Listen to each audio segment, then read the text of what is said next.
Hello guys, welcome back to the channel. दोस्तों देखिए, ये है हमदर्द का Nazli for cough and cold. Adults में be given 3 grams and children 3 grams in the morning और नाइट। नज़ली है दोस्तों, ये 60 ग्राम का पैकेजिंग आता है हमदर्द की ओर से। हमदर्द एक यूनानी मेडिसिन कंपनी है, वो बनाते हैं।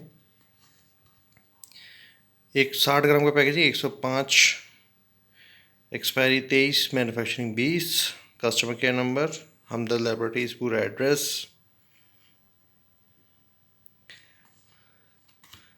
हमदर्द का नज़ली आप ले सकते हैं, नज़ला ज़ुकाम इसके लिए ले सकते हैं।